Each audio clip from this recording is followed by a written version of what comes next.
A'udzu billahi minasyaitonir rajim. Bismillahirrahmanirrahim.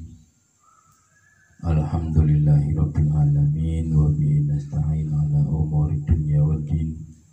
Wassalatu wassalamu ala asyrafil anbiya wal mursalin wa ala alihi wa ashabihi ajmain.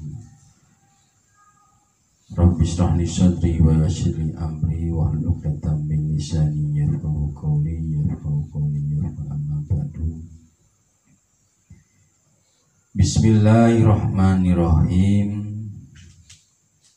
La ya'dumid dambu indaka adamatan tasudduka an husni dhanni billahi.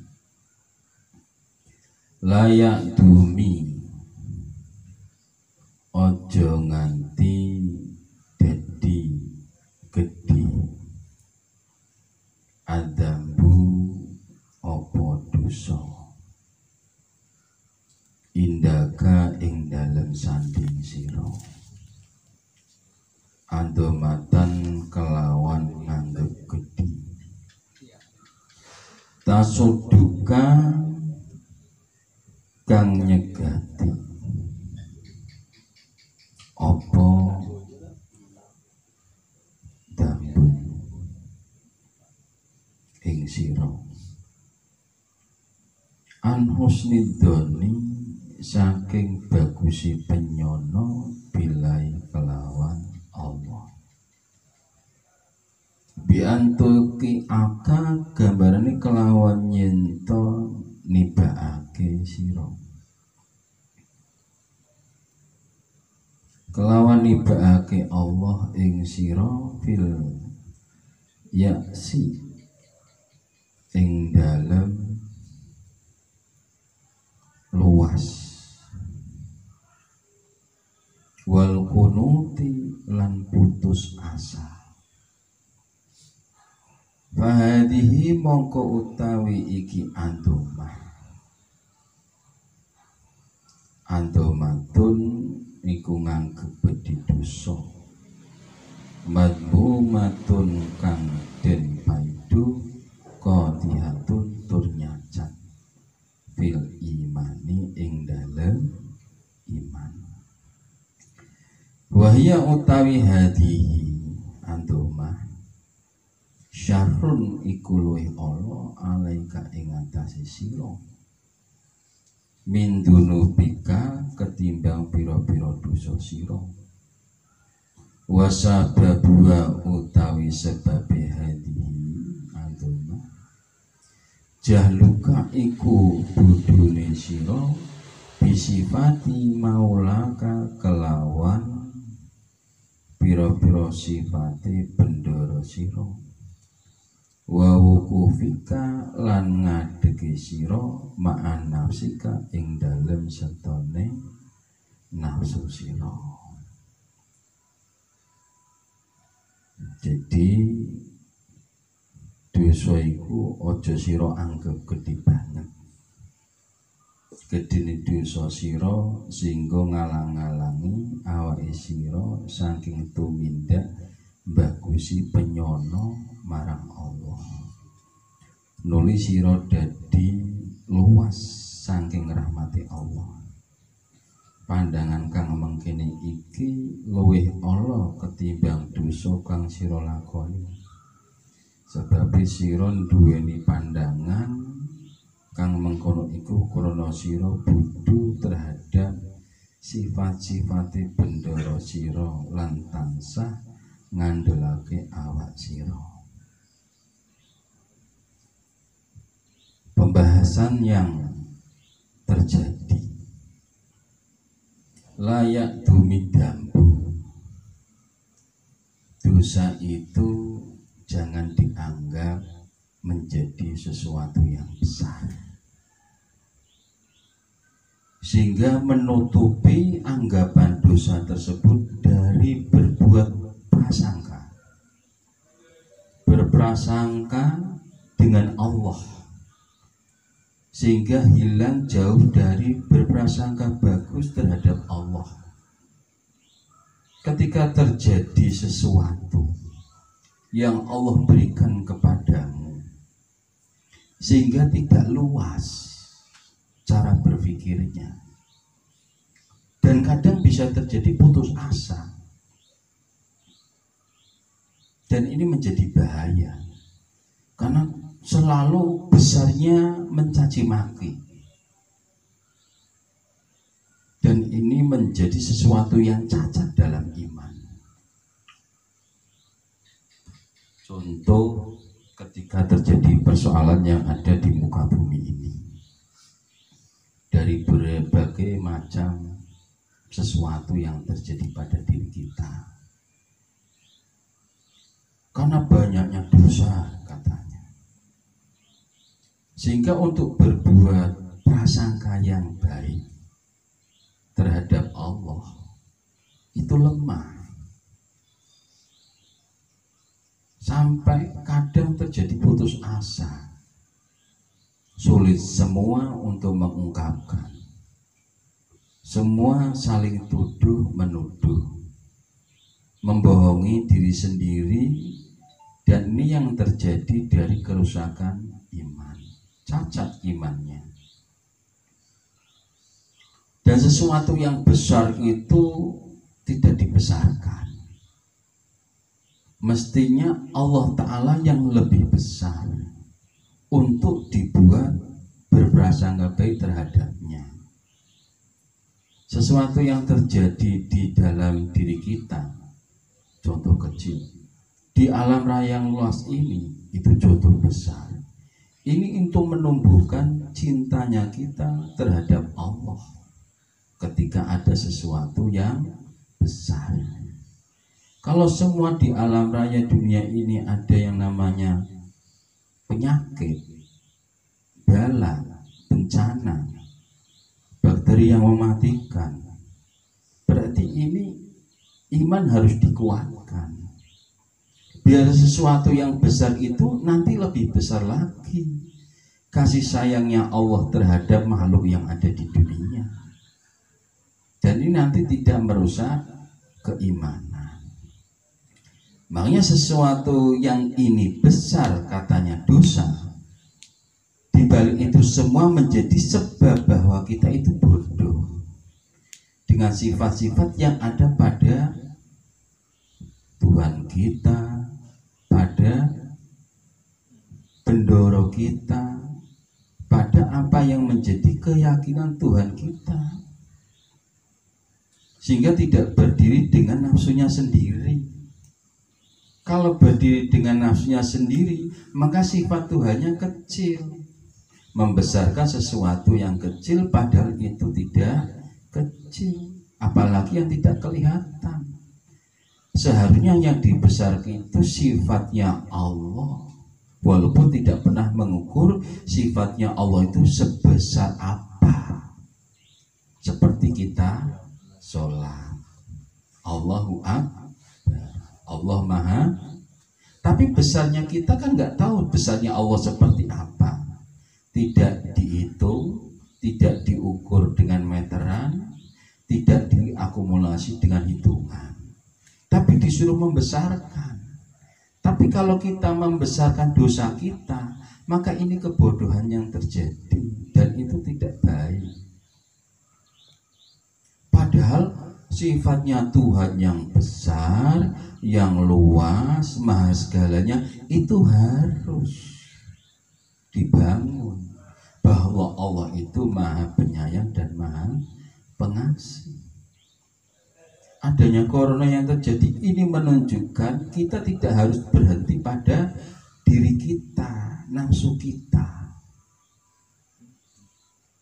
Di sini di balik ini semua bahwa kita itu belum menemukan keimanan yang sempurna. Karena keimanan yang sempurna itu selalu akan membersihkan dari yang ada di dalam diri kita sampai yang ada di luar kita. Di dalam diri kita apa? Dari mulai sesuatu yang masuk sampai yang kita hirup, sampai yang kita rasakan. Yang di luar apa? Dari alam raya ini yang kita lihat, yang kita pandang, yang kita tuju. Ini yang menjadi cikal bakal. Makanya ketika kita selalu berdoa dengan bahasa yang selalu dijalankan, Allahumma anta maksudi waridoka matlubi atini mahabbataka wa ma'rifataka. Ini mestinya yang harus selalu dikumandangkan pada diri kita sendiri. Jadi bahwa Allahumma, ya Allah, anta maksudi, engkau yang aku tuju ya Allah, yang aku maksud. Jadi anta maksudi ini proses perjalanannya panjang. Tidak hanya sekedar diucapkan, tapi dosa-dosa yang lalu itu bisa dilalui dengan selalu menyempurnakan keyakinan kita. Dengan adanya wabah, dengan adanya penyakit, dengan adanya nikmat, itu menjadi sesuatu yang harus dijalin lika-likunya terus. Karena anta maksudi itu maksudnya kosdurnya itu ada. Nah, kosdur di sini penerapannya biasanya orang bertobat karena ada dosa. Tapi kalau nggak ada dosa, kadang nggak mau tobat. Dan ini menjadi lemahnya kita, bodohnya kita. Manusia sudah dicap, manusia itu bodoh. Tapi untuk menghilangkan kebodohannya, kadang tidak mau. Lah ketika di situ tidak mau, nafsu berjalan, setan mengiringi, dunia selalu menjadi arahannya. Makanya Allahumma anta maksudi waridoka madlubi, yang dituntut, yang diarah, yang selalu dituju dan untuk ditapak adalah ridho sang Khalik.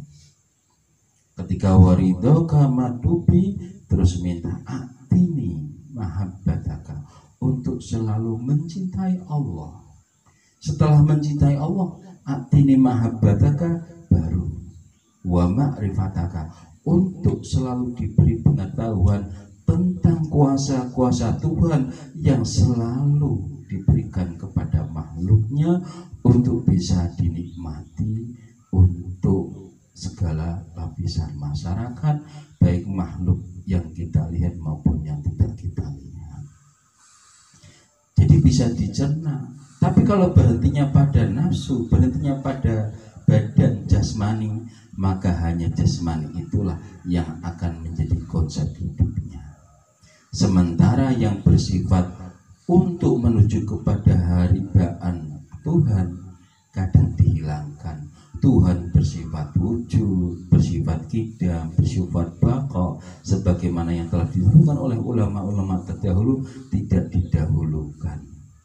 Makanya pendidikan yang meningkat mestinya setelah memahami sifat 20 ditingkatkan lagi. Siapa yang mensifati situ? Siapa yang mau mensifati itu? Kalau sudah mensifati, terus bagaimana mensifati Tuhan yang seperti itu? Apa kita hanya berhenti di situ? Terapkan pada diri kita untuk selalu bahwa wujudnya Allah itu lebih utama daripada wujudnya kita. Tapi wujudnya kita harus lebih bermanfaat daripada tidak ada wujudnya kita. Jadi tidak ada kebodohan, adanya kemanfaatan pada jasmani kita. Setelah jasmani itu punya manfaat, tidak hanya berhenti pada jasmani, tapi berhenti pada bagaimana akal pikir kita itu bermanfaat. Jadi tidak berhenti pada diri kita. Kalau berhenti dari kita, maka hanya jasmani yang kita pikirkan. Dan ini tidak boleh, karena kita menghilangkan sifat-sifat Tuhan yang harus selalu ada dan selalu menempel untuk mengetahui kudrat-kudrat yang diberikan Allah kepada kita semua. Dan ini sering terjadi pada diri kita, di mana setelah terjadi persoalan-persoalan yang menjadikan kita tidak luas, tidak lebar cara berpikirnya, sering putus asa, sering tidak percaya diri, sering galau. Ini karena husnudzon, prasangka baik kepada Allah Ta'ala itu jauh, tercegah, terhapus, terhalang. Dan ini harus ditumbuhkan. Ana inda doni abdi, berprasangka baik. Kalau punya prasangka, disitulah kita jalankan takdirnya Tuhan. Kalau kita berprasangka banyak dosa, maka dosa itu harus kita iringi dengan hal-hal yang mestinya husnudzonnya itu ada kepada Allah. Jadi kebalikannya itu harus ada. Yang terjadi mungkin kebanyakan dari kita tidak banyak husnudzon. Dikasih sesuatu yang menyakitkan, kita malah menjadi orang yang selalu berpaling terhadap balanya. Dikasih cobaan, kita malah menjadi orang yang selalu bergundah gulana. Mestinya menghadap Allah dengan segala yang terjadi, dengan kerendahan hati, dengan handap asor, sesuatu yang terjadi kita rendahkan bahwa kita makhluk yang lemah. Innahu kana jahulan duluman. Ini amanat yang diberikan Allah untuk makhluk yang di dunia ini pasti ada. Tapi ketika sudah diberi amanat kita tidak dipercaya ataupun dipercaya, harus ingat bahwa manusia itu doluman jahula, selalu dan selalu menganiaya diri sendiri, dan selalu manusia itu bersifat bodoh. Ketika sifat bodohnya ada, kesifatan dari yang terjadi yaitu menganiaya, maka kita harus minta Allah untuk diberikan makrifat, mengetahui. Kenapa? Mengetahui bahwa ada makrifat diberikan itu karena kebersihan, kesucian. Cintanya kita kepada Tuhan harus jelas, harus terang, harus jernih, harus bening, harus benar-benar tidak ada noda, harus benar-benar menjadi cirinya orang-orang yang beriman. Karena noda itu berarti suudun. Noda itu adalah hijab, penghalang. Noda itu dosa. Noda itu kenistaan. Noda itu tidak ingat Allah. Noda itu selalu berbuat maksiat. Noda itu beriringan dengan setan. Noda itu selalu mengumbar hawa nafsu. Itu kita semua. Maka di sini kita tidak boleh berhenti pada yang namanya nafsu. Karena nafsu itu selalu berhenti untuk mencari kenikmatannya sendiri, sementara jati dirinya ditinggalkan, tidak mau meluruskan, tidak mau menuju hal yang jelas. Itu nafsu. Makanya sifat vertikal dan horizontalnya tidak terbangun. Lingkaran yang jelas, arah yang lurus tidak ditemukan. Maka itulah yang harus dipahami. Vertikal horizontalnya harus jalan. Kalau tidak jalan, otomatis sesuatu yang kecil dibesarkan, tapi sesuatu yang besar tidak dibesarkan. Seperti kudratnya Allah tidak dibesarkan, bahwa kita akan menghadapi hal yang terbaik setelah ada bencana. Ba'dal usri yusra. Setelah ada kesulitan, ada kemudahan. Mestinya yang dibesarkan adalah bahwa kesulitan itu kecil, bahwa sesuatu yang terjal itu pasti kita hadapi, tapi setelah terjal itu adalah bersyukur kepada Allah. Setelah bersyukur itulah makanya yang terjal menjadi kecil. Sesuatu yang kita tanjak itu seakan besar, sebenarnya kecil. Karena itu harus dilalui. Karena sesuatu yang terjal itu memakai nafsu, memakai jasmani. Coba kalau memakai rohani. Padahal dunia itu kalau kita dengan hawa nafsu maka akan sempit.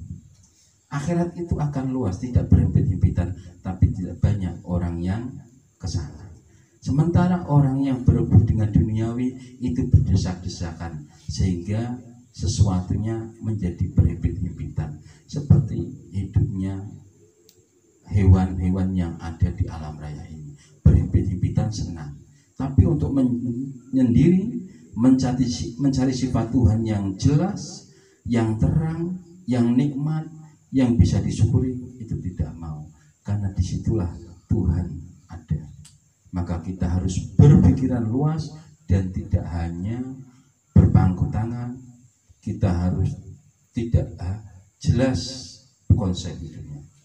Maka kita harus tidak boleh terus menerus putus asa, tidak ada gunanya. Jelas semuanya nanti akan dihilangkan oleh Allah Ta'ala. Sesuatu yang terjadi di dunia dengan bakteri yang ada itu akan hilang sendirinya. Allah yang kuasa, bukan kita. Allah yang kuasa, tapi ikhtiar kita ada. Dan ikhtiar ini, ingat, itu ikhtiarnya Allah, bukan ikhtiar kita.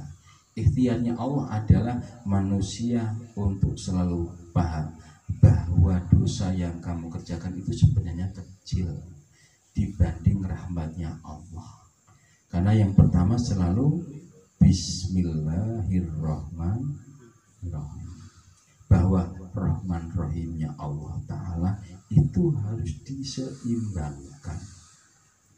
Kepentingan yang ada di dunia harus diimbangi dan seimbang dengan kepentingan ukhrawi. Tapi kepentingan dunia dan kepentingan ukhrawi itu berangkatnya semuanya harus dengan mengingatkan dan ingat jati dirinya Allah yang memperjalankan. Itu. Jadi Allah yang memperjalankan, Allah yang punya kuasa penuh.